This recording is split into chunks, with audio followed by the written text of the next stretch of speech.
Okay, so here I am again at another edge of the park.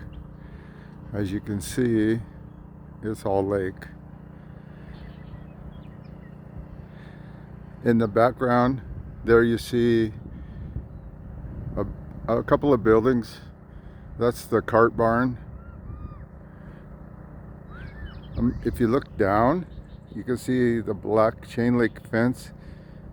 It's already up to, I would assume that's about a 5-foot fence. So at this point right there, it's up to probably 6 inches of the top of that 5-foot chain link fence that's black right there. It goes all the way along.